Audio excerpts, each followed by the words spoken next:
What is going on, everybody? Welcome in to the North End Podcast, episode 119. My name is Zach Graham, your host here in the North End, joined, as always, by my good buddy. He's on record as my best friend.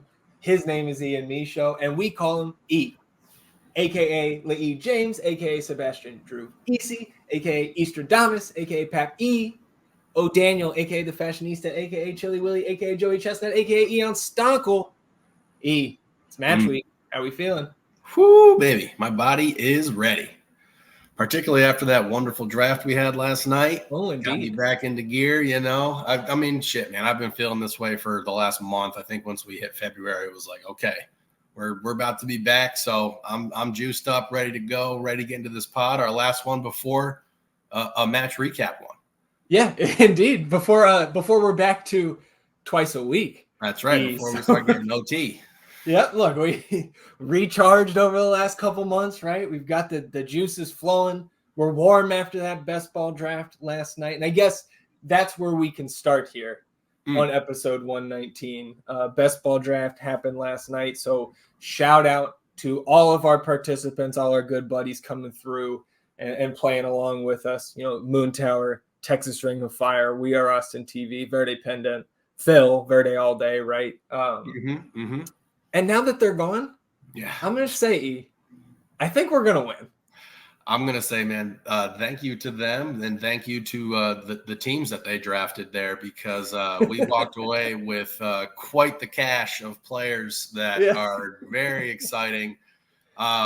We talked about it in the draft room last night. Took Rigoni with the second pick last year. We did. Not our greatest moment. All right. No. And I take full responsibility for that. Nah, come on. I'm in there with you. All right. You know, and we had a little chat today that if we took anybody else in that position, we probably would have won. So I'm feeling good about it. Rumors are swirling. Bogert has reported that there's probably a trophy coming out at some point in time. It's off his burner account, though, so I don't know if people have full access to that one. So, yeah, man, it was a great time, and shout out to all those dudes coming out. My first time getting to interact with Phil, which is great. Obviously, a legend in the game. Jeremiah, had a good time with him. I loved his sponsorship idea for some alcohol. Whatever we can get, baby, we'll take. We drink almost anything. We're good, man. I'm excited. I'm happy. Yeah. So if you're interested in going back and watching or listening to that draft, you can do so on our YouTube channel. Should be right up there. 2024 Verde Best Ball League Draft. And if you just want to listen back, you probably downloaded this episode if you're listening on the audio version and saw like, holy shit, 2+ hours. We're adding the audio of last night's draft onto this episode. So as soon as the outro music ends, you will hear the full draft on the end of this episode. Audio only. If you want to watch it, again, head over to that YouTube channel. And E, we do have a little bit of news here in the North End. You can navigate to our YouTube channel on our new website. Woo! How about that? Look at that. The northendpodcast.com or the northendpod.com. Grabbed both of those. Right. And so just perusing here, if you're watching on the YouTube, you can see it on your screen right now. If you're listening in the audio only format, you know, once you get out of traffic, right, you stop folding the clothes or whatever you're doing, listening to this through those headphones, through your speakers, pull up the northendpodcast.com. Go check it out. Not a ton to do there right now, but there are two things that we are very excited to be doing this season and sharing with all of the listeners and viewers here that, you know, make this project so rewarding for us over the last 18 months. So, you know, you get the nice little landing page here at the beginning, and you can see we're going to be having some articles this year. So we've got a number of those up there already. You've got links to all of our social media platforms, the Twitter, Instagram, Threads, YouTube, and the like, right? Spotify links there, Apple links there. So trying to be, I guess, a little bit more official, right? We've got, of course, a little about page there where you can get little bio information. We've got some articles here so you can see We've got kind of a little welcome article we wrote, concocted together. We've got our 2024 MLS predictions up there, which we'll talk about on this episode, and new this season, match preview articles. You and I are going to be doing a little bit of writing, dusting off those fingers, both certainly myself, right?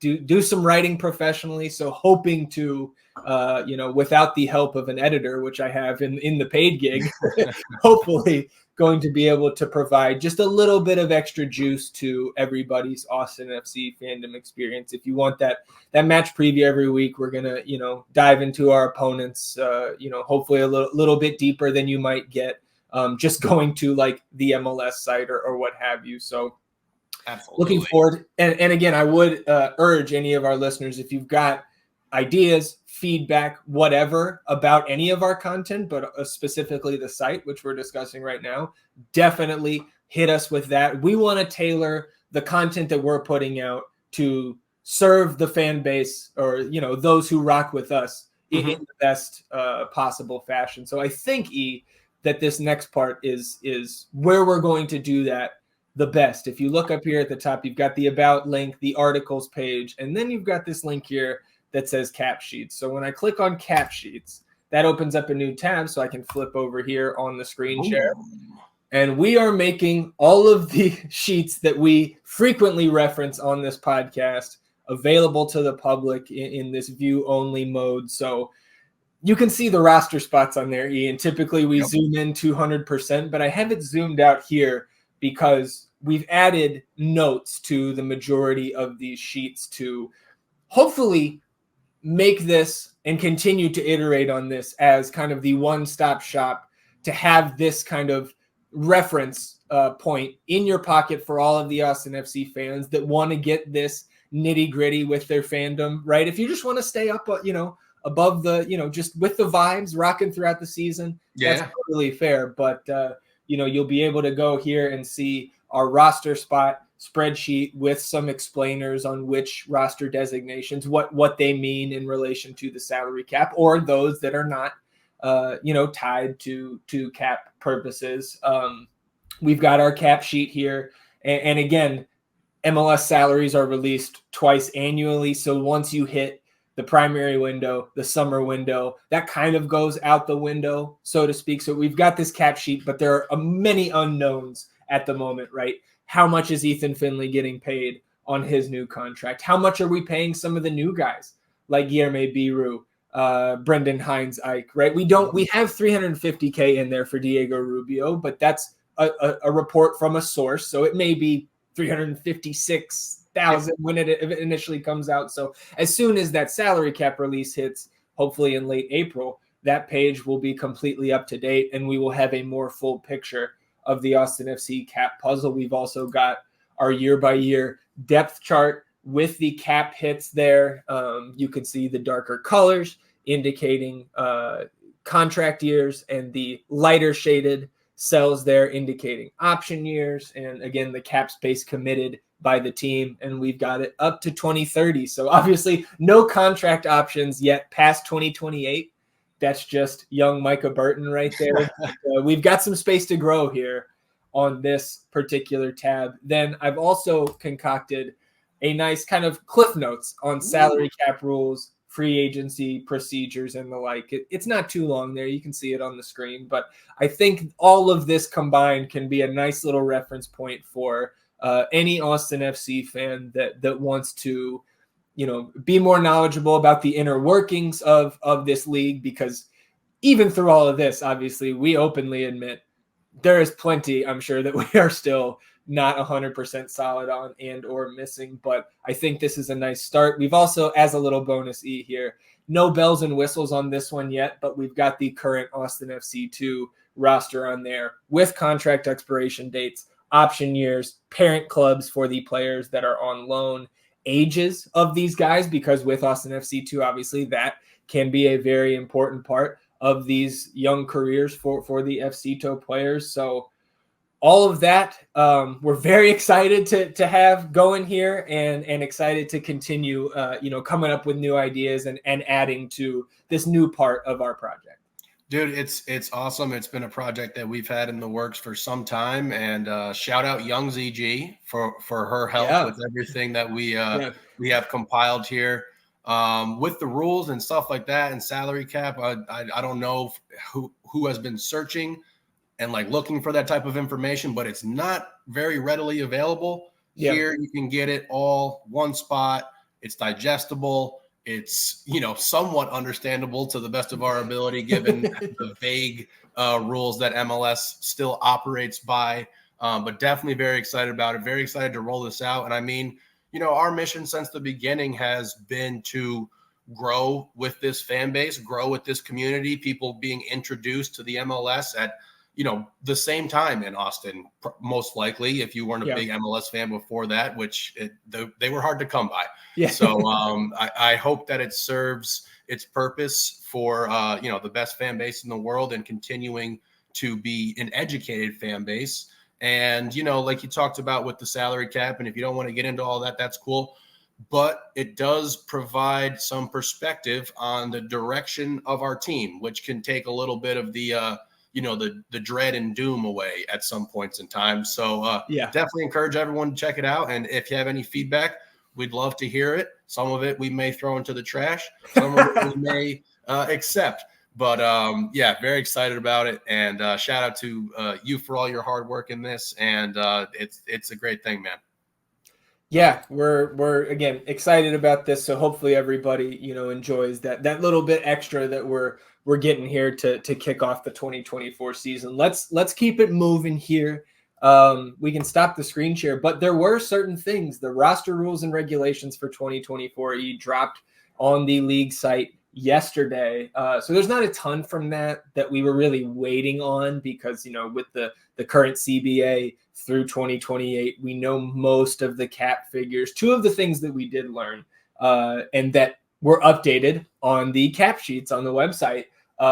We got the senior minimum and reserve minimum salary figures. So those are for guys like CJ Fodre, Damian Loss, even though he's on loan, that reserve minimum went up from, I guess I can go to my salary cap cliff notes here. Reserve minimum went from 67,360 up to 71,401 this year. And there was the veteran minimum, senior veteran minimum rather, went from 85 and some change to 89,716. So that applies to a guy like Hector Jimenez.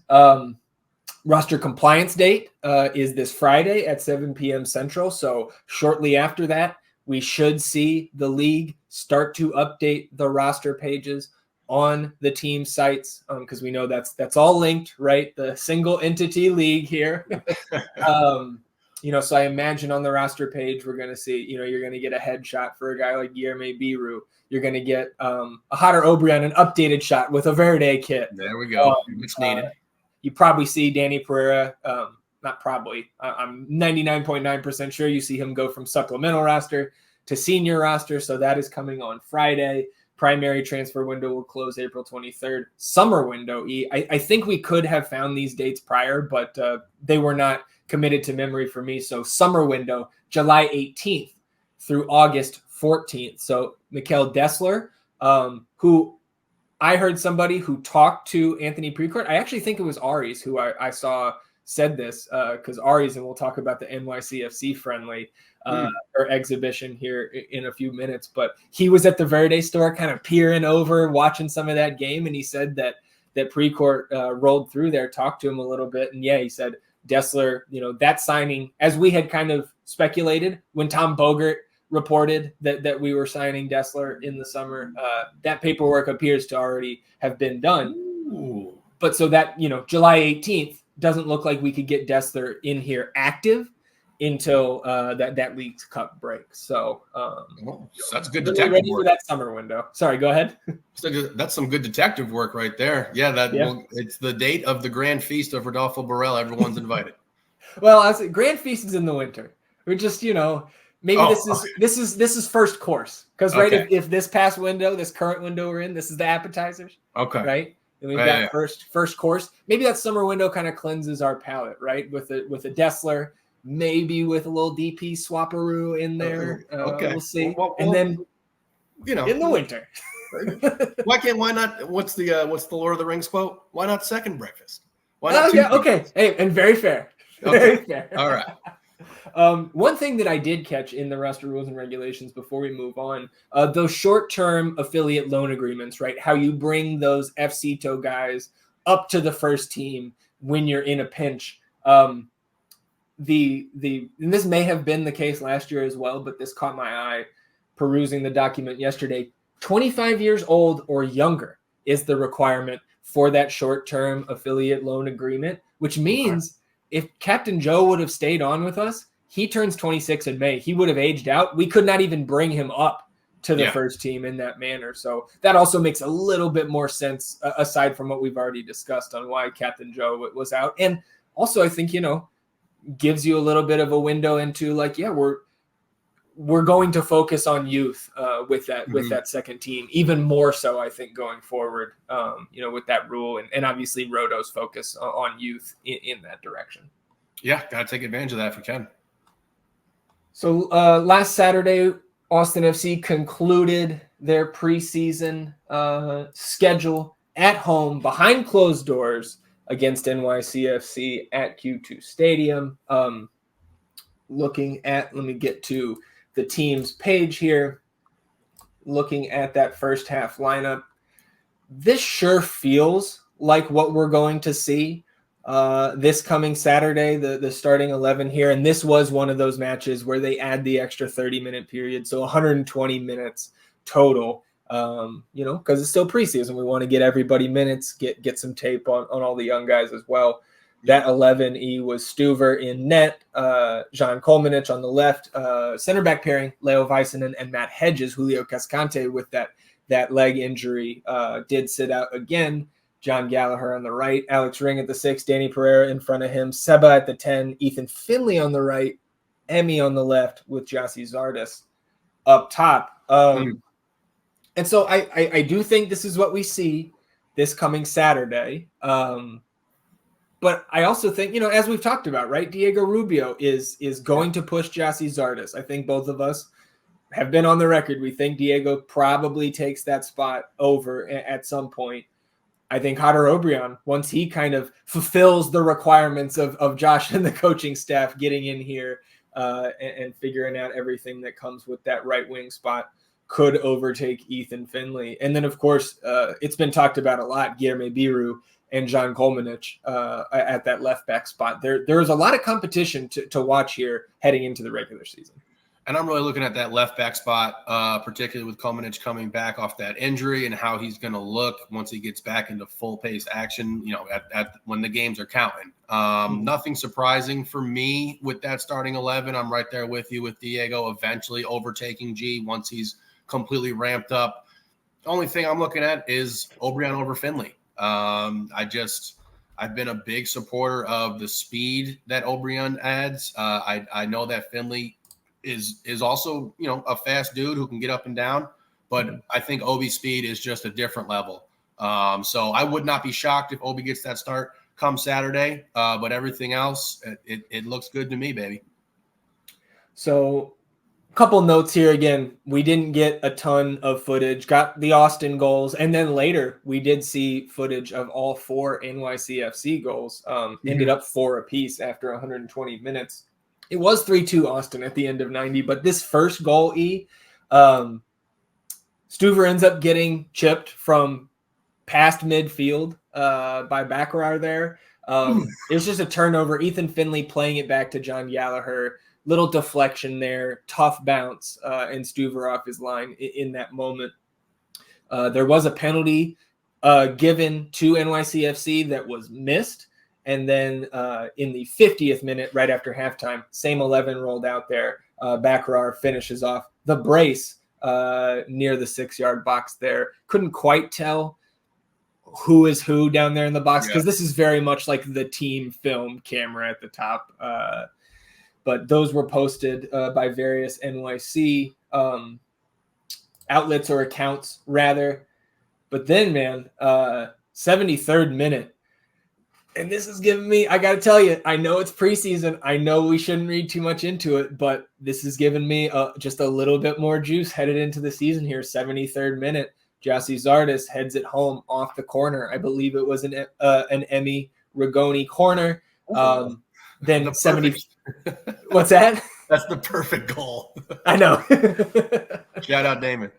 And then the minute after that, you do see Biru come in, get his first touches at the queue, coming in there for Kolmanich. Then really another. See him.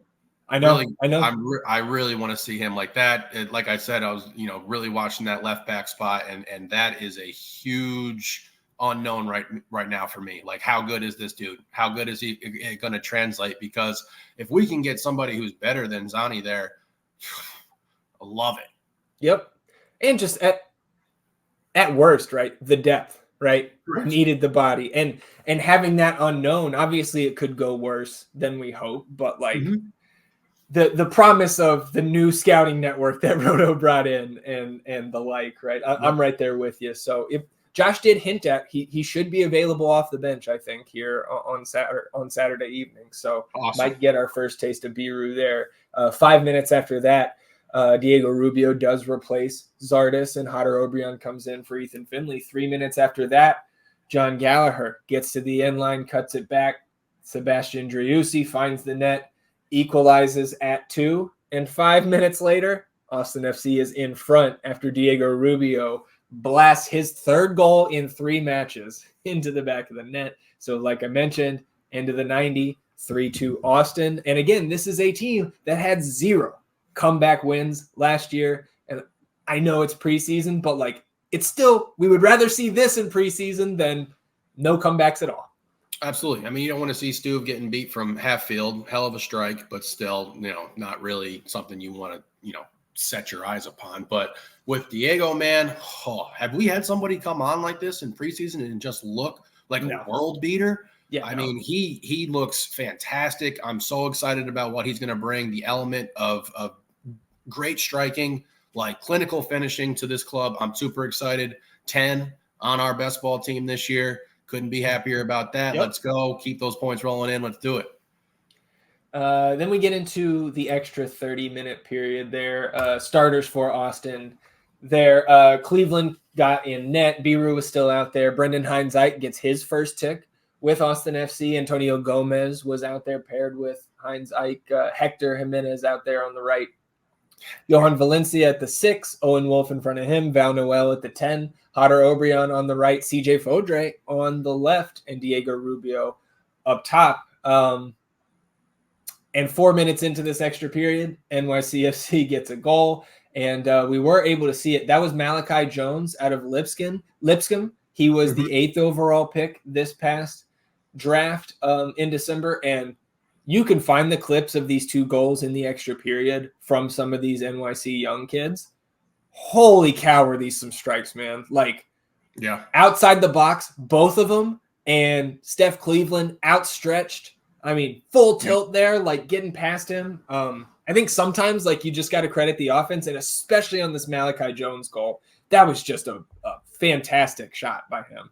Yeah, took the words out of my mouth. Sometimes you just got to tip your hat to the offensive player.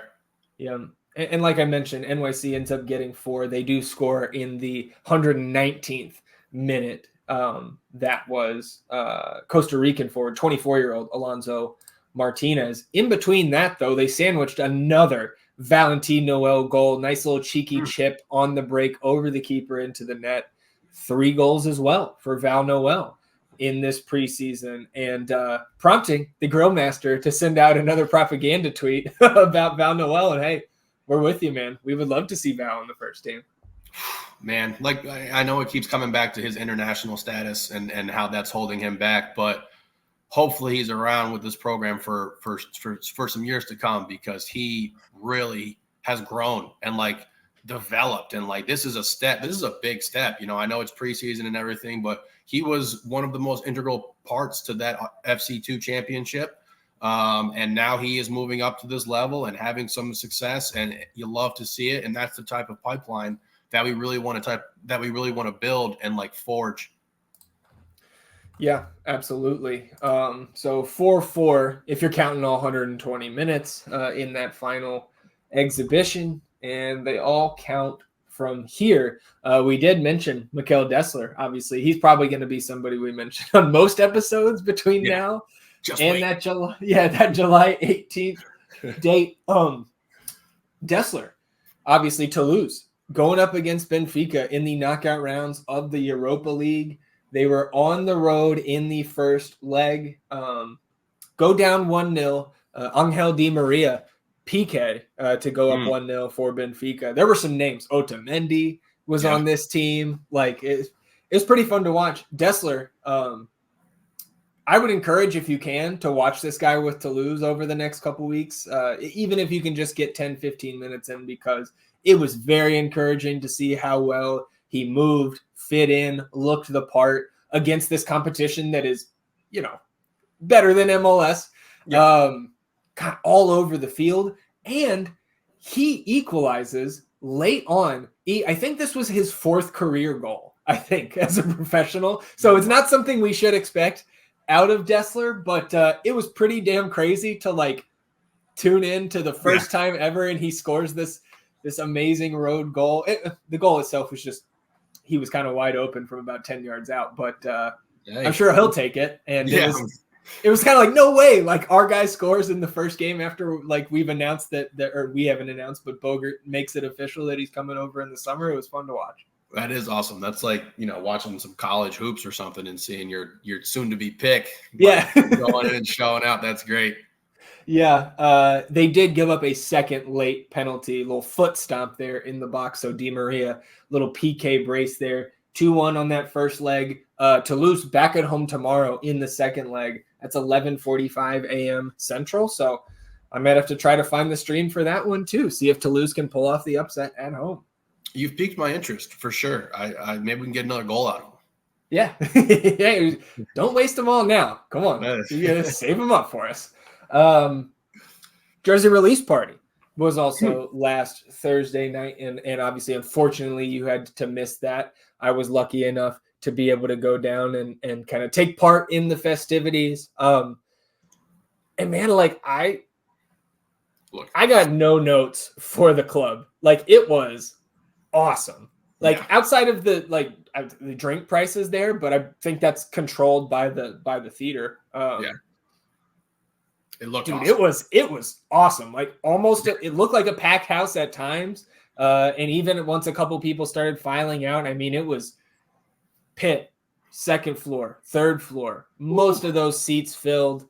A lot of Austin FC fans. That was the first moment that it really hit home for me, how close we are to the season. Got to see a bunch of friends out there, got to talk with the Verde Pendant boys for a while, saw the Pirates, saw Pollo FC, saw Jesse, right? Saw Landon. We are Austin TV boys, saw Aggie, met some of the other Fighting Leslies up there. So it was a blast, man. And the kit itself, now that it's out, it's awesome, man. It's fantastic. I'm picking mine up tomorrow. I'm super. Oh yeah, you ordered one? Yeah, I got the authentic, baby. Hell yeah, let's go. I missed the party, and it sounded like it was an awesome party. So that's a bummer. So in my sadness, I was like, all right, I'll drop $200 on this and worry about the consequences later. With those updated beer prices that we'll get into, I'll make up the difference somehow. Yeah, somewhere along the line, right? And I will blame our buddy Lojo because and he has to go back. You don't have to explain anymore. Good. He lives in San Antonio, so he wanted to get back after he picked up his jersey. The kit was released and the like. We saw Paul up there doing the La Murga thing. So we took off pretty much right after the pre-orders were available for pickup. And it must have been 5 minutes after we left. The club released all of the players just into the crowd. And so happy for everybody that got to experience that. But, I wish I could have, met a couple of those guys, wished them some good luck, taking a picture or two. But, again, going back to what I said at the top, I think the club did an awesome job of this next year. And I don't think they're going to have to worry about, enough people showing up if they do something similar next year. I can't imagine how anybody who attended that is giving a bad review about it, man. It was a really great event to kick off the season. Looked awesome. I'll be there next year, but that's a long ways away. It is indeed. The morning after that, we did get the official retirement announcement from one Will Bruin. So the Dancing Bear hanging up the boots after a very successful career, right? 13 years, all in MLS, Houston Dynamo, Seattle Sounders. And like, honestly, man, as a young team, as a young fan of this league, I think we're going to look back 10, 15, 20 years from now and be like, man, it was pretty cool that we got Will Bruin, even though the season was shitty overall, like to have Will Bruin on our team for that short amount of time. Legend in the league, right? In the context of the current history, MLS Cup champion, CONCACAF champion with Seattle 2 years ago. Congrats to Will on a great career. And once again, we appreciate what you did battling till the end for our club last year. I know I cracked some jokes at Will's expense last year, but I can absolutely say that I enjoyed every single second I got to see him play because he did everything the right way. He left it all out there. He was not afraid of any moment. He was vocal. He was a great leader for this club, and I'm with you there. And just to look back on it a couple years down the road will be fantastic. And, hats off to Will on a fantastic career. And thank you so much for everything you brought to the club and, for my own personal enjoyment of being able to watch you go out there and do your thing. Yeah, you were one of the world's biggest Will Bruin fans by the end of last year. Yes, absolutely. I was in the top 5 for my Spotify Wrapped. So today, Wednesday, if you're listening to this, probably Thursday or anywhere in between Thursday and kickoff on Saturday evening, we did get media availability. Coach Wolf and Brad Stuver out there today at the Performance Center. The first thing we saw out of there was our buddy Phil reporting that Julio Cascante did individual work today, according to Coach Wolf. So probably highly questionable for a match on Saturday. Coach also talked about, one of the topics of the last week is we get into this part of the year, right? The predictions start flowing, and we'll make ours here in a few moments. But Coach was asked because the MLS pundits we're not super kind to Austin. I'll just go through. This is a list of about 15 MLS pundits. They put it out every year, right? We got the laminated one 2 years ago. Everybody had us near the bottom. Then last year, after a good year, everybody had us near the top. Now, not a ton has changed with this roster, but they're healthy now. And now everybody, I'll just read off. We don't have to read off the names, but here's the finishing spot predicted by the MLS experts. 13th, 14th, 14th, 13th, 14th, 12th, 14th, 13th, 14th, 14th, 11th, 14th, 10th. Shout out Sammy Sadnovic. I don't know how to say that last name, but that's my guy now. 10th. How about that? 14th, 11th, 13th. And our buddy Tommy Scoops had us 28th out of 29 teams. So maybe we need to get Tom back on this podcast in the next couple of weeks and give him some shit for that. I don't know. We'll see. I need to hear some justification for it. Look, this stuff comes out all the time, and it's like, it happens in every sport, and someone throws a fit. I'm the 138th best player, and you have X over me. So I get it, but obviously you see not too many people are high on us, and I would assume most of the casual fans who are getting just this content from, MLS are not taking us too seriously, but I'm okay with that. Yeah. I'm preferring this underdog kind of role that we embraced 2 seasons ago. So, the only thing you can do about it is go out there and perform, and then you can show them the standings at the end of the season. Yeah, absolutely. So Coach was asked about, the predictions coming out, and Josh had this to say. I never have given much credence or thought or time to any of the stuff on the outside. You know me by now. That's kind of how I see it, treat it. The players will read or view certain things, and that's up to them how they view it, how they want to use it to motivate. We know who we are. We're focused on what we do. And then, pressed on that. And I think that was a good follow-up by the core there, because That's bullshit, Josh. Like, you're the one who was holding up the sheet in 2022, and like the one who references fan opinions and media opinions. Like, that was cap. Come on, Josh. Big cap. So there was pushback from the press corps there, and Josh kind of chuckling and saying, I think Felipe Martin's legend lives on. Said that was part of what it was. He is the great antagonist of this league. I certainly agree with that. He said clearly it made an impression on media, and certainly those people that felt it was, I don't know, a shot. For us, it was merely a reference point. I think we used it in February and never came back to it. Felipe certainly came back to it, but, shrugging it off, this seems like more just kind of bland Josh trying to deflect all these types of things. And man, like, I don't know. I think I'd rather him come out and say, like, yeah, man, like, we see it and we got our head down and we're working, acknowledge it instead of saying you're not paying attention. Like, we know you guys pay attention to this. Yeah, I would have liked if he cracked a little joke at his own expense with the laminator. Yeah, something like that. Because obviously, we have video or we have photo evidence, bro. It's like you did that. Like, so I just realized Felipe is the Pat Bev of MLS. Yeah. Yeah. Okay. So he'll have his own podcast at some point too. So we'll get him on there. But I mean, I can tell you this, not a single guy in that locker room said, oh, snap, all those people picked us to pick 14th or 13th and said, well, that's the season. Like, let's pack it in.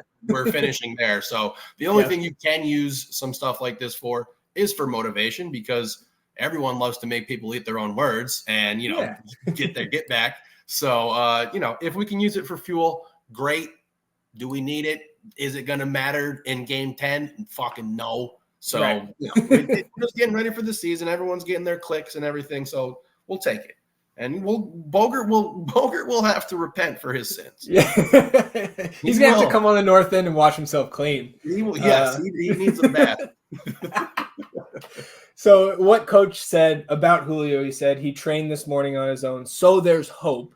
We have to see how he progresses over the next few days. So not ruling Julio out here on Wednesday. But again, I think I would, if I'm putting out an injury report as a best guess, leaning doubtful, questionable here at best. He's out. All right. And then this was come on. Yeah. And I mean, we've got, Heinzike is in there if we're in a pinch, and we always know we can shift number 8 back there if you have to. The old E plan, break in case of emergency. I saw some positive sentiments about Heinzike on the Reddits. Some people who were more familiar with him and his collegiate career and getting into the professional ranks and stuff like that had some very positive things to say about him. So I'm encouraged by that. Well, the one thing I did, I guess, and kind of glossed over this last episode when we talked about Heinzike getting signed, prior to his time with DC United, he spent 3 seasons with Kortrijk in the Belgian league. That's where Radovanovic came from. And if you go back, it looks like Rado was the guy that kind of pushed him out of that team. Yeah. So, but that's, to your point, like, that's the pedigree that this guy has had, obviously getting up there, 29 years old now. So it's not like he's a young buck on the roster, but he's got a history he's not a bum, I think is a fair thing to say. I think that's quite fair. And so this was a little bit, I thought this was an unexpected and kind of a fun turn. One of the questions asked of Josh near the end of this availability was, which player would you trust? Like, because I guess he made some sort of reference to like their attention to detail being like surgery almost, or like in the operating room. So he was asked, like, which player would you trust the most with that steady hand? And he kind of sits there and like kind of smiles for a second. He's thinking, then he goes, people that do Legos. Yeah, bro. There's a number of guys who do Legos. He goes, Owen, he's more of an engineer. There's a few guys that dip into the Legos, the creativity, the patience that surgery is. It's delicate. There's a few guys that I certainly wouldn't put in there. But hey, man, we're big Lego team. Bro, that man definitely plays with Legos. There's a whole fucking game about performing surgery. It's called Operation. Yeah. And oh man, that's a good one. Yeah, without saying Danny, he also there's no creativity in surgery. You don't want your surgeon you don't want your surgeon to get creative with your procedure. Or Legos either. Unless you're just freestyling Legos. They literally click together. So it's not like a steady hand thing. You should have said like Jenga. Jenga would have been another more appropriate game. Well, dude, what I was going to say is obviously you can freestyle the Legos. That's probably the most fun way to do it. But like when you buy a set of Legos, there's instructions. Yeah, there's no creativity. Unless Owen's building all types of cityscapes and shit, and he's got a whole town. Oh God. Oh. So Stuver came up next. He was asked about the team's work in preseason, about some of his offseason work. So talking about the team, he said, "We've been fine-tuning everything we've been working on the past 3 years. We've seen the successes. We've seen the failures. We know that there are things we need to clean up and things that we need to put a little bit more focus on. We've been doing that for the last 5 or 6 weeks. So the first game is where we put all of that to the test. The way we want to play is very ball-oriented and pretty expansive. We prioritize the ball, so we're not always in the best positions to be organized defensively. A lot of the work we've done in this preseason is to make sure that even when we do lose the ball, that we get into our defensive structure right away. A lot of that transition defense is what we've been working on. And again, we don't know how well that's going to work out this season until we see it with our own eyes at Q2 starting this Saturday. But, it's good to hear that, I think a lot of that we've heard over the last month plus is got coaches and players communicating to the fan base that, hey, we see all that stuff, right? We know we've identified what we need to improve as a unit here, and they're working on it. And again, the results are yet to be seen, but I don't know, it's good to hear that stuff. I agree. And like we said, it's been a focus this entire preseason on tightening things up back there and shoring up our defensive schemes, getting back into our shell defense when we've lost the ball.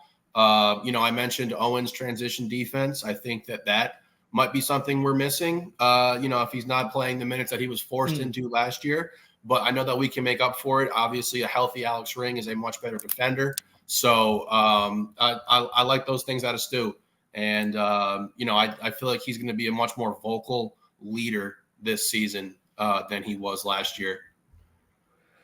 Yeah, and he continued. He actually talked a little bit about his, personal offseason, the individual work he did. He said one of the goals I had with the high performance staff was putting on a bit more weight, getting in the gym, putting on some more power, putting on some more speed to get a bit bigger and get an edge there.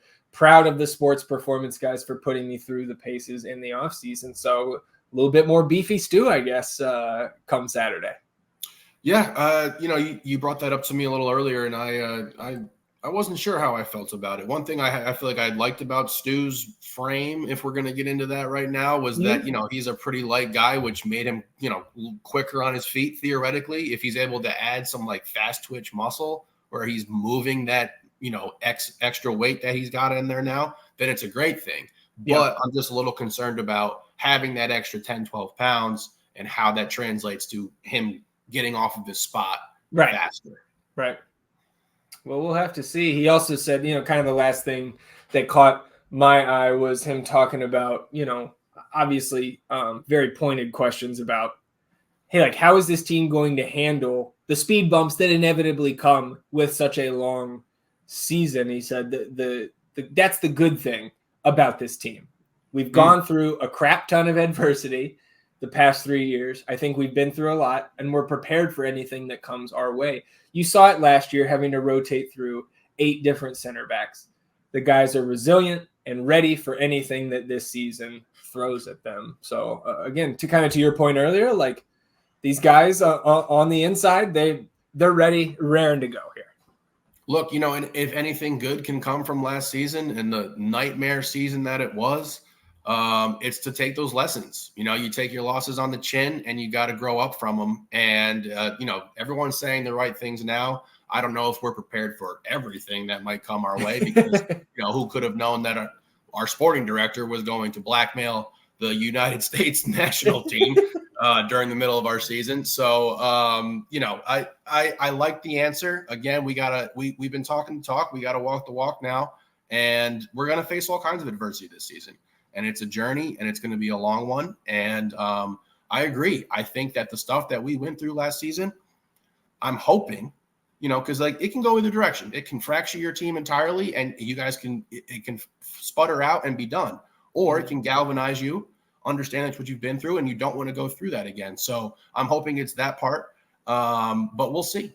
It's going to be a game-by-game process. Well, let's jump into the North End Podcast 2024 MLS predictions, E. And you can find this at the northendpodcast.com. Little predictions article up there. So let's talk the West first. This is kind of a meeting of the minds, if we can be so bold here. It's the first meeting of Eastradamus and Zestradamus for the 2024 season. It's a philosophers meeting. We smoke. We we smoke some more, then we conjure up the projections. So that very, very scientific projection system has the Seattle Sounders as the 1 seed out west. Man, I think for us, right, they've got a lot of consistency on their roster. Obviously, Nico Ladero is out, but bringing in a guy like Pedro de la Vega, Danny Masovsky up front as striker depth, right? They've kind of made some nice moves around the fringes. And I think that consistency, right, is what we're kind of seeing and counting on with this team in terms of our prediction, just being solid throughout the year. LAFC right behind them, Whitecaps and the Galaxy round out our top 4. I mean, Sounders have been, just one of the stalwarts of this league for so long, and they had that CONCACAF kind of hangover, and then it seemed like people kind of forgot about them a little bit, but they are loaded. They are a well-oiled machine. That back line is formidable. It is large. So, they're going to be a tough club. Rounding out with those 4 Whitecaps, I think that's a bit of a surprise there, but we'll see how that goes. That's a bet on their offense, right? Ryan Gauld, Brian White, they got Damir Kreilach in there now, coming over from RSL. I think that the biggest concern I think I have with our Vancouver ranking, which obviously we debated, is that they are in CONCACAF Champions League right now. So the further they advance there, the less priority they're going to put on these early season matches. So maybe a little risky there.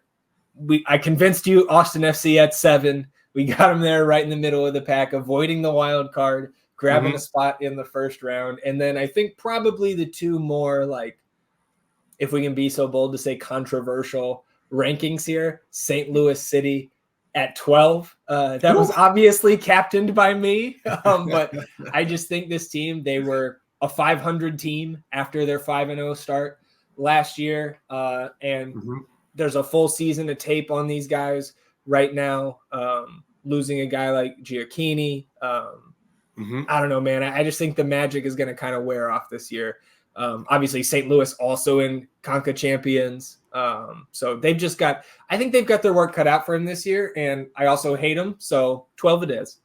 I think that they're the team that could have the most amount of variance in this Western Conference next season. The Klaus injury really hurt them last season. Yeah, that's true. You cited the 500 record after the 5-0, but that was a big piece that they were missing. Obviously, Leuven is still a wonderful player, one of my favorite players to watch play in this league. And I agree, though. The tape is out. They came in. They kind of played a different style. They set this league on fire for a little while. But we'll see how everyone adapts to that and adjusts to their style of play. And then if you squint, who's down there at the bottom? Kids, it looks orange. 14th place? Is that an orange team down there? That's right, fuckers. Houston, last place. And let me tell you something. This is not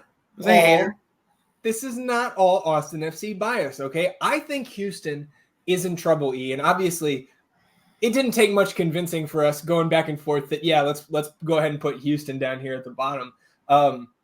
Couple departures, right? Yep. Corey Baird from that front line. Teenage Hadebe is gone. And now, like, just all the news coming out of Houston is not good for them. Ache, I had heard, I think, 3-4 weeks ago that they were expecting him to be back in late March. This week, Ben Olsen said it's, quote, a few months for Ache to come back.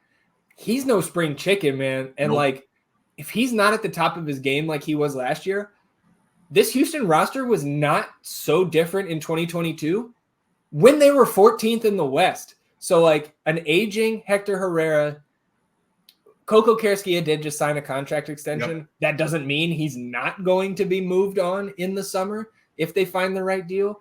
And then Sebastian Ferreira, right, their DP who they loaned out last year after he fell out of favor, he was back in scoring goals in preseason. He goes down with a non-contact injury last night in their CONCACAF Champions match against St. Louis. We know Nelson Quinones is out for the year with an ACL. Franco Escobar wants out at the right back position. Yep. I think Houston's in trouble, man. I think they fall, like, not back down to earth. I think they fall back down to the depths. Obviously, you agree with me here. So anything else you want to add there? I mean, the impact of Ache just can't be overstated for that club. And he's also somebody where if things aren't going well and he's disinterested, he's a completely different player. Last year, you saw him locked in and, like, what he is capable of when he's truly at the top of his game. But 33, 34? He's 34. 34 years old, coming off this injury now. He's a larger player in this league as well. They're going to have a rough start, and with some departures potentially on the table with Carrasquilla, who's just in my nightmares all the time watching this dude. I love him sitting there at 14. Yeah, obviously. The recipe calls for, a 15% hater. We have the hater tax. Yeah, we haven't skewed it too much where it's a full haterade, but we have 15% hater in there, which we're legally obliged to. Yeah, absolutely. I think that's in the Constitution of Austin FC fandom, but I think so. I mean, man, like, can you imagine if we were in that spot where, like, even if it's our second or third best player is out with an injury that has not been disclosed? They don't have a firm timeline. I don't even think he was here in the States until this week. And he's 34. And if he was 34. ACL to Quinones. Like, if you're taking 3 or 4 guys who are starters and saying they're out for an unknown amount of time to start the year, I don't know how you can be positive at all about that outlook. Absolutely. Yeah. I mean, look no further than the start of our season last year. Komanic goes down with the ACL. And then Julio game 1. And then, exactly. Julio goes down game 1. And it's like none of those guys were Ache, right. At even close to that level. So, hopefully that groin demon went a little south. Dip them later too. A little southeast to Houston down there. So real quick, Eastern Conference, obviously we have less stakes over here, but we do have Orlando City SC up top in the 1 spot. There was a heated debate between them and the defending champion Columbus Crew, the Fighting Felipes, win out. I mean, adding Luis Muriel, as the North End did, to our best ball team last night. Nico Ladero on a non-DP deal. That team was already second in the East last year, 60-plus points, if I recall correctly. I think it's a new ceiling for this Orlando team, and if they stay healthy, I think they are a very formidable squad in the East that could take down the conference. Duncan McGuire no longer stuck at the airport. Back with this team, so they'll have that for a little while. And they were a great club last year. And Columbus, you could see them having a bit of a championship hangover. It happened. This is a long year, but they're a very talented team. I love this Red Bulls pick at the 3. I think that once people see this team a little more, they'll start to see that as well. I don't know how many people had Red Bulls up there at 3, but they look good. And Forsberg, another North End podcaster now, so we paired him with the guy we don't like too much, right? Dante Vanzier. But look, man, on the pitch, I think those guys, they were, I think, the biggest underperforming team in terms of expected goals last year. Still made the 8 seed out East. I think what we can take away from the Eastern Conference and trying to do these is, like, the top half, is a freaking juggernaut, man. Like, Yep. we've got Miami at 5, Philly at 6. Yep. I think Miami is like a pretty easy explanation, right? Yeah, I was going to say that might be the only one where people are really scratching their heads. You see Miami at 5. Obviously, they're on right now, up 1-0 in the 78th minute. Okay. We know the roster, but I'll bring some LeBronisms in here to this conversation as someone who rooted for the best player in his respective sport, and he started to get a little older. It didn't matter if you were the 4 or 5 seed because we were steamrolling whoever was in front of us in the playoffs, and that's what you're going to look at with Miami. Obviously, they're in a bunch of other cups as well. They're going to want to have good showings there. This is an international club now. This is a worldwide club, so they are really going to want to perform at those cups. And with that and the age of those ex-Barcelona guys, you're going to see a good amount of rest and rotation in those regular season games. The injury to Kremovsky, I think, is really huge because he was coming on super strong and somebody I really enjoyed watching. And he was completely kind of freed with Messi and just was like, I get to he's going to make that pass. I'm going to be able to run onto that. So I think 5's quite appropriate for them. And then, you see Philly at 6 and another just a staple of MLS. And like you said, the top 4 teams just loaded. Cincinnati, I like it 4-2. I think they took a step back. Yeah. Yeah, I mean, Vasquez out, Baird in. I think that's a slight downgrade. Downgrade. You bring Miles Robinson in. That's great. Mm-hmm. Alvaro Barreal getting loaned out yesterday. That certainly doesn't do them any favors. I think those top 6, man, I don't think we're surprised if any of those top 6 end up in the 1 seed by the end of the year, but this is how we see it now. So anything else you got to add on that? Well, I would have DC United up there in the top 4 if they were still being coached properly, but he actually lost another job. Yeah, he did. So they're aptly ranked. You can see CF Montreal making a bit of noise, but sure. Everything else, those teams they're struggling. Yep. Toronto struggle bus. Nobody wants to be there. Nope. God. Charlotte step back. No DPs right now. Just our boy Enzo Capetti. No longer on the team. he's a great guy. Chicago Fire. I think that they could surprise some people. Who they just brought in? Who was their DP they just brought in? Hugo Kuipers. Yes. Also a North Ender now. Indeed, and if we expect them to perform the way we do, I think that could really bolster their club. Yeah, and they get a little bit of love for coming at our necks last year. In the Open Cup. We respect that. We respect that. Shout out to those fans. Well, we can keep it moving here. Still plenty to get to on episode 119. It's a long one, folks, here because the season has arrived. Mm-hmm. Let's talk about club president. Andy Loughnane penned an article, or at least had his name on this article, right? Titled "What's New?" Coming into the season. A couple highlights there, obviously, unless you've been living under a non-Austin FC rock here. McAllis Station opening on Saturday.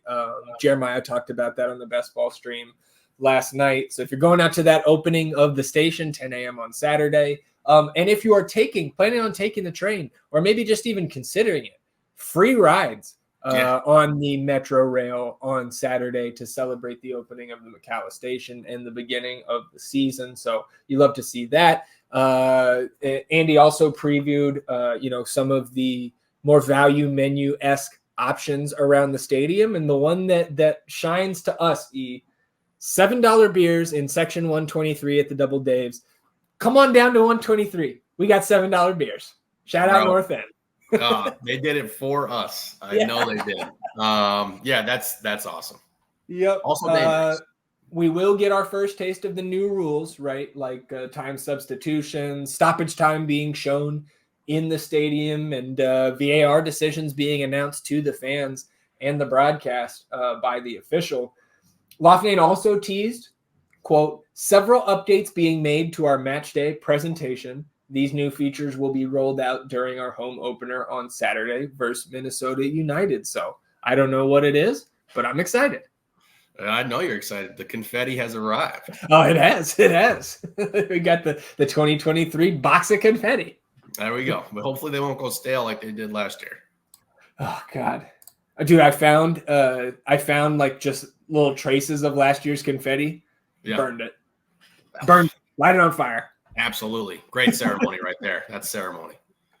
All right, well, let's preview just for a minute here the Minnesota United match coming up to kick off the season this Saturday, 7:30. Actual kickoff time, 7:39. So for those who like to time it perfectly, like I think we'll probably show up early, for any pregame festivities, what have you. You look like that, but I control the time clock here. We'll adjust your times. Make sure you show up a little bit early to what you think is 10 minutes late. 7:39, the official kickoff. It's on Apple TV. All-time head-to-head between these two teams. Austin has a 4-win, 3-loss, and 0-draw all-time record against Minnesota United. And we swept the season series last year. 2-1 win at home, late Seba goal in that one, and then the big 4-1 road victory. Best offensive performance we saw all last year was on the road at Minnesota. So hopefully we can continue that form against the Loons, who have had somewhat of a tumultuous offseason here, right? Fired Adrian Heath late last season. Interim coach Sean McCauley, they announced in December he would remain in that role to begin the 2024 season. They hired new sporting director Khaled El Ahmad before he arrived in January. Sean McCauley bailed. So now we have a second interim coach in here. That was their next pro manager, Cameron Knowles. So he was the interim coach after McCauley bailed in December. Coming into this week, the word was that the Loons were going to maybe wait closer to that summer window to be able to bring in some of the top candidates that El Ahmad was eyeing. But then Tom Bogert on Monday out of nowhere drops the news Minnesota is expected to hire Manchester United assistant Eric Ramsey to be their next manager. He will be the youngest full-time head coach in league history at age 31. Not expected to coach this Saturday because the deal is not official yet. And even when it is, he will still have to be granted a visa to come over to the States from England. So we've got a next pro coach on the sidelines on Saturday for the Loons. Personnel-wise, right? No real turnover in this attack. Pukki, Reynoso, Bongi, Robin Lod is back. But they are not healthy either. We're talking about Houston, the Loons. Reynoso missed the last 3 weeks. We've talked about that a little bit on the pod. As this week has approached, MCL sprain is what he was diagnosed with. Been working off to the side with trainers for about a week. This Monday, he rejoined the squad for full practice. And then yesterday on Tuesday, it was reported, tweaked the same knee, left practice early. Coach Knowles said, I don't know what the extent of the injury is, whether it's a minor setback or we are still on track. So we'll see. I think it's certainly not going to get 90 minutes out of Emmanuel Reynoso. And if I'm them, again, we have no idea what the injury is, the severity of his tweak that happened yesterday. But I wouldn't want to risk our guy in the first game of an 8-month season just to try to push him out there for limited minutes. So if they don't have Reynoso, again, I think it puts more pressure on Austin FC. And Huangwane, right, Bongi, he is not with the team. He's still in South Africa doing green card stuff. So I think it's probably no Bongi, no Reynoso. And then their big center back signing, Victor Eriksson, he wasn't able to get into the States until very recently. So he played today with their second team. So it's a shorthanded Loon squad coming in here. Those are impactful players. And look, I just want to touch on the thing you talked about first with this preview here, right? And when we had the endless discussions about what to do with the coach, particularly when we didn't have a sporting director, this is how that can go sometimes. Yeah. You fire your coach. Now you're without a coach. A dude bails on it, particularly when you don't even have a sporting director in place. So when we keep saying, who are we replacing him with? That is an important part of that discussion. So, all right, I'm done with that. It could have gone like that. Now, Reynoso, one of my favorite players in the league. I love watching him play. I love watching that dude soccer, as they say, as the kids say.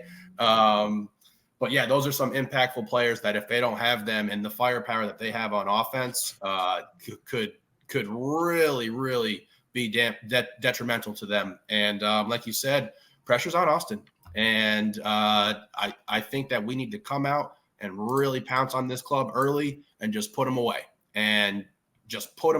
Because we don't want to give them any hope.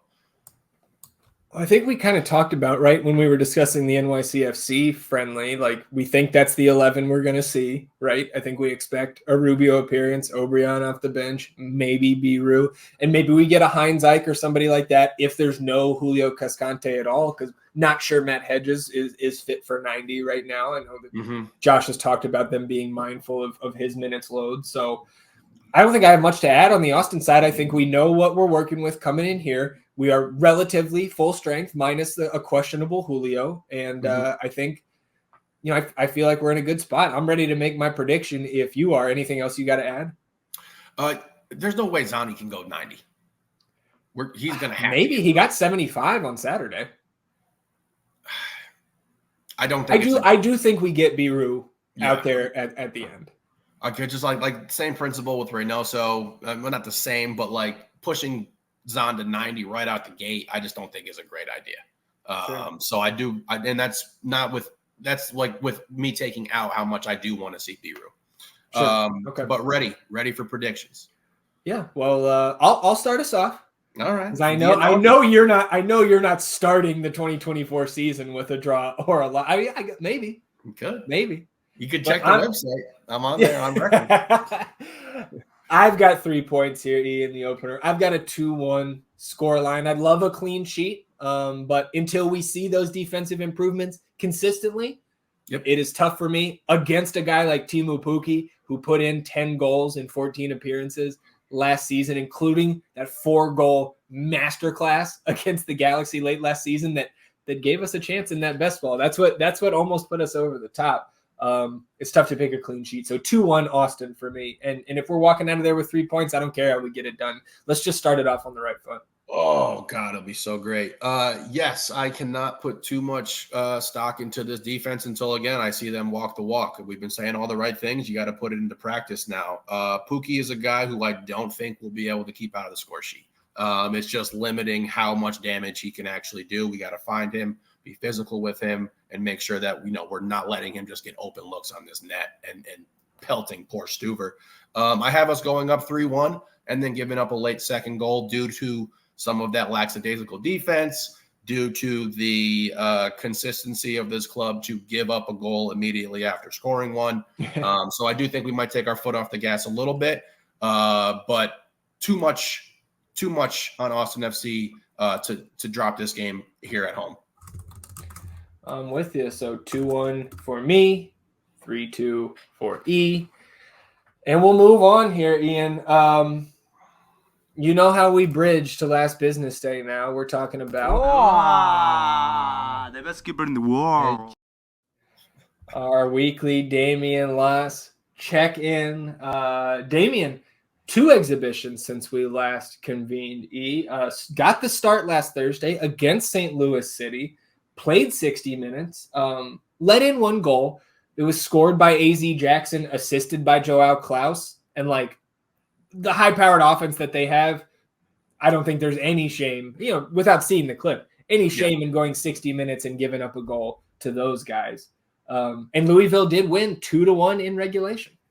That could have impacted the rankings. Yeah, maybe. Putting some stock into preseason results. And then on Sunday, Louisville hosted USL side Lexington SC. Damien did get the start, kept a clean sheet in the first half, and they did a full line change at halftime. That finished 0-0, but Damien, again, seems like he's doing pretty good work to start his Louisville City loan stint. Anything else for you on the best keeper in the world? I think he's going to be the starter. I'm expecting him to be, and it's fun to be able to have this little Louisville club that I can root for on the side here and keep pace with them and check in on Damien and make sure that he's not getting too comfortable. Yep.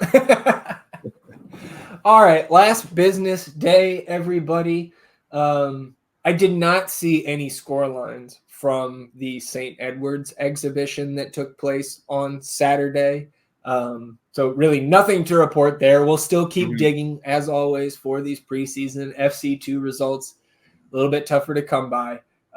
They did also play NYCFC 2 today at home. I did not see any results from that, but admittedly, I did not look at any, player Instagrams or anything like that to see if something might have slipped out there. But we did get some Austin FC2 news yesterday on Tuesday, and that was that Austin FC2 announced that the club signed winger Jimmy Farkerloon and defender Antonio Gomez to their next pro roster. Obviously, both of those guys spent the preseason with the first team. And I also am still confused about Josh just calling him Bryant and not referring to him as Jimmy. He did it again today in his media availability. It says on the graphic, Jimmy. It says in the article, Jimmy. So I don't know. I also can't figure that out. But, everybody but Josh calls him Jimmy. He even was confused when someone else called him Jimmy. Yeah. Like, who? Look, Jimmy played amazing. People fell in love with him. So happy that he's with the FC2 club, and we're going to have him for a while. I also just don't think he's entirely ready yet. So, this is where he needs to be. Antonio Gomez, man, he had a rough one, but hopefully going down a notch will help him out. Yeah, and, I think to your point, Jimmy played awesome. Exceeded, I think, everybody's expectations, whether it was a teammate, the coaching staff, probably Roto, right? Certainly all the fans just pleasantly surprised with his preseason success. But Josh did talk about it a little bit today, saying that there is a lot more that goes into being ready for first team minutes than supreme one-on-one ability, which clearly Jimmy has. He's very aggressive on the ball, and that's something the first team definitely needs. And I don't think it's out of the question one bit that he ends up with the first team at some point, because this is a 5-year next pro deal, 3 guaranteed years, 2 additional options for 27 and 28. That is Austin FC, to me, showing their hand. They want this kid around in some capacity. Mm-hmm. It's awesome. And we said they clearly had him as a target on their draft board, went out and got him as Moochie gets up here. But, I'm super happy for Jimmy, man. And to see that he's going to be around for 5 years potentially is super exciting, because, again, his one-on-one aggressive attacking style is something that we lack, and he does not lack it. Yeah. Yep. And then, of course, not to leave out Antonio Gomez, he gets 2 guaranteed years and 2 options. So we're giving him 4 potential years in our system. And I know the minuscule amount of clips of Gomez that we got to see didn't impress us, but I'm very much looking forward to learning more about him as a player, watching him at this next pro level, and hopefully, developing up through the system. And if it's not, on a path to the first team, that it's on a path to, a higher USL contract at some point. So obviously good experience for Gomez being with the first team, the last 6 weeks. I mean, that's how it's supposed to go, right? He was clearly a next pro player. That's how it's supposed to go. I mean, Jimmy didn't do him any favors with the way that he was playing, but that's what you should expect from an FC2 kind of caliber player playing up into the big leagues there. So definitely shout out to him. Welcome to the defending championship club, baby. Don't, do us proud. Come on. Yeah, we got expectations, baby. We might not need vengeance this year. We might not be calling on the children to avenge us, but we definitely may be calling on them for total domination. Yeah, we'll take a repeat. Come on. First ever club to repeat in MLS Next Pro history. Come on. It's time to make history. March 15th, the first game for FC2. They are back in action, preseason exhibition against North Texas SC. That is FC Dallas's Next Pro squad on Monday. And that is another home match there. Academy update, love a clean sweep weekend. 17s, 3-0, 15s, 3-1 over Capital City SC. 14s, 4-1. 13s, 2-1 over the Dallas Hornets. So a 4-0 weekend for those Academy boys. Next up, Rapids Academy coming through this weekend here in Austin. So good luck to all of the Academy boys out there. We're certainly cheering for you. They've been on a roll lately. They've been looking good, man. Yeah. That is nothing to scoff at. Yep. All right, we're going to close out episode 119 with the nonsense, E. We will get to the bets here in a minute. Ooh. We are back with the units. We've wiped the slate. But first, team points draft, which you said wipe the slate. I wiped the floor with you in the team points draft last year, so I'll throw it to you again. Do you want, I guess, reminding the folks what we're doing here, just a very quick little draft. Each of us are going to pick 10 MLS teams apiece, and they're going to accumulate their points in the MLS standings throughout the year. The player the one of us whose 10 teams has more points total at the end of the MLS regular season will win this little mini North End podcast competition. Like I said, he was a big-time loser last year in the team points draft. We blame Wayne Rooney for that. So, E, do you want the first pick, or do you want the snake on the 2-3 there? I will allow the champion to go first. All right. I will gladly go first. And I'm gonna go ahead and take the Seattle Sounders, number 1 here. Okay, that's who I was gonna go with, but you are the reigning champion. I will pay respects. All right, 2 picks for you, sir. All right, I'm gonna take 2 Eastern Conference clubs. I'm gonna go Orlando and Columbus. Orlando and Columbus, not bad at all. I know we talked about we think they might take a little bit of a downturn this year, but a little bit of a downturn off 69 points is still probably pretty good. So I will take Cincinnati next. And then with my 3rd pick, I will go ahead and grab LAFC. Okay. 2 for me. Indeed. All right. I don't know. I'm not too crazy about the Whitecaps there. Okay. But I don't hate that FC Dallas team for sure. But I'm going to go ahead and take the sleeper pick that I like so much, New York Red Bulls. All right. Red Bulls on the team. And I'm going to pair them with the Philadelphia Union. Oh, that was my next pick, you bastard. Philadelphia. We'll take the system. Yeah, you are taking the system there. Oh, where am I going to go here? Oh, I'll take Inter Miami. We'll lock in the 3 points from tonight. There you go. And then I will go back to the West, and I'm going to take Austin. Thank you very much. Oh, snap. Okay. All right. This is picks 5 and 6 for you. Okay. I will go FC Dallas. Okay.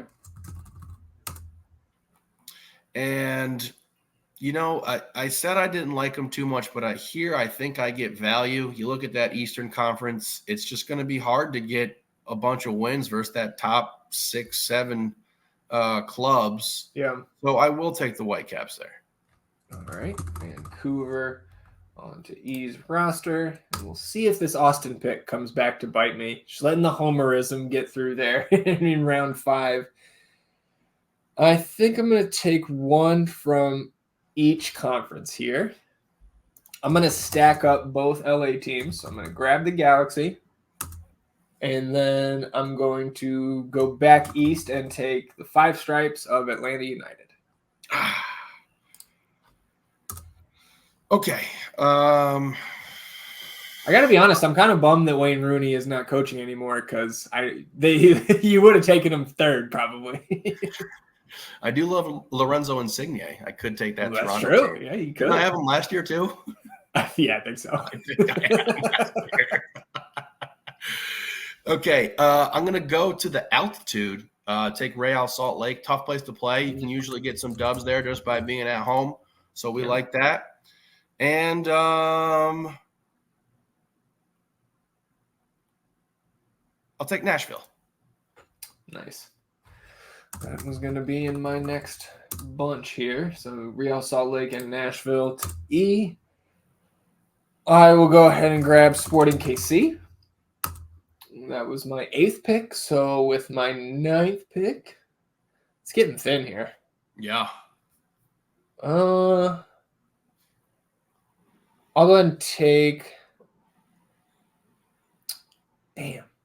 I'm going to take a flyer on these guys getting healthy. Minnesota. Okay.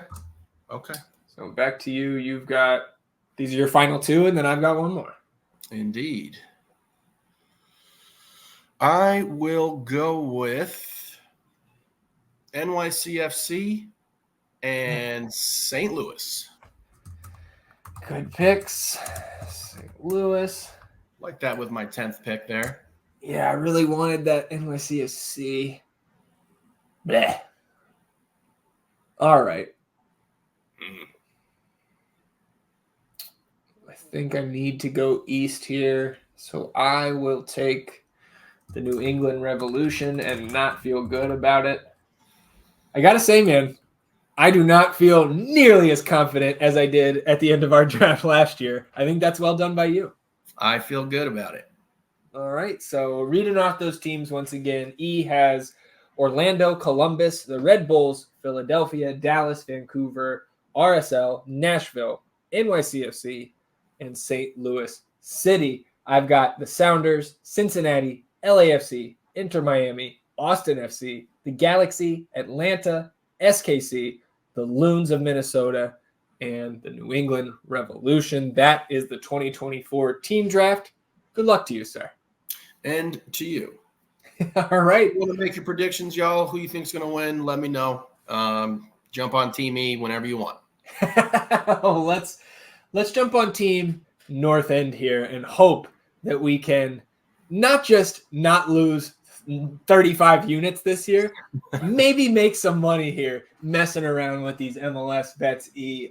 Opening up here, match day 1. We've each got a 3-pack of picks, and I will let you start us off. I think most of the North End faithful know where you're going here with this first pick. They should know where we are going. We're going to the Q. Getting Austin at plus 105 versus that banged-up Minnesota team. Lock it in. We can lock in Austin. And then my first pick of the 2024 betting voyage. Give me the San Jose Earthquakes to win at Dallas. No Musa, no Ferreira, no Pomykal. Velasco obviously out. Plus 280 is what we grabbed this at earlier this week. San Jose to win in Dallas. Lock it in. We'll sip a little Pellegrino after that win. Hey, I like it. Yeah, just on how they play, I could see that being a draw. Them playing that to 0-0. Those bastards. But here we go. Okay, that banged up Houston team, that orange team is hosting SKC. You get SKC plus 0.5, so win or draw at minus 110. Go ahead and lock that in. Look at us dipping into the spread bets here. You're changing up the strategy a little bit. So I like that. I'm going to do a little spread bet here as well. Because as attractive as Seattle plus 380 on the road at LAFC is, I'm going to go a little bit safer here. I'm going to take Seattle plus a half point there on the road at LAFC. So that's a win if there is a Seattle win or draw. You get that at plus 110. So I'm feeling pretty good about that. Going to lock that in Seattle plus a half point. That is a game that I definitely hope that we can catch because that should be good footy. Mm-hmm. All right. Going to 2 polar opposite clubs here, Cincinnati versus Toronto. Going to take Cincinnati minus 1.5 on the goals here. So got to win by 2, correct? Correct. Minus 1.5 Cincy. I believe both games last year, they won by 3 or more. They smashed this team last year. As they should. So you get that at minus 105. We can go ahead and lock that in. Adjustments were made. We're playing the spreads this year. We learned from last season. And, did we? We'll see. We'll see. We're talking the talk. Yeah. Putting those Legos together. We always talk. All right, I'll close out the week 1 bets. We are high on the Red Bulls, that energy drink soccer this year. So we're going to put even more of our nonsense capital behind the Red Bulls. Some actual capital here, right? We're going to put a unit on the Red Bulls to win on the road at Nashville, plus 195. We're going to lock that in. That will round out the week one bets. He's got Austin to win at home, plus 105 against Minnesota. He's got SKC plus a half point at minus 110 on the road at Houston, and Cincinnati minus 1.5 at minus 105. Hosting Toronto, I've got the San Jose money line plus 280 at Dallas. I've got the Sounders plus a half point at plus 110 visiting LAFC. And then I've got the Red Bulls plus 195 to win on the road at Nashville. And that will round out episode 119E. The next time we convene, we're recapping an Austin FC match that counts. Man, it's either going to be great or really not great. Yeah.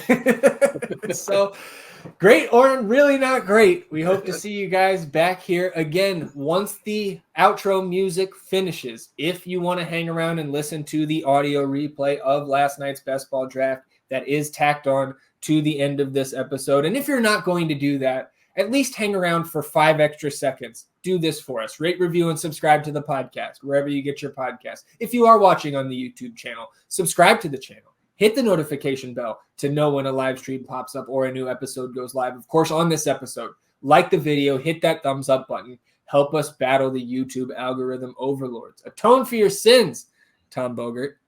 Wash yourselves clean in the waters of the North End. We're back on Sunday, 2 times a week, recapping Austin FC's matchup against Minnesota United, talking everything else in the Austin FC universe, recapping the bets, all the nonsense.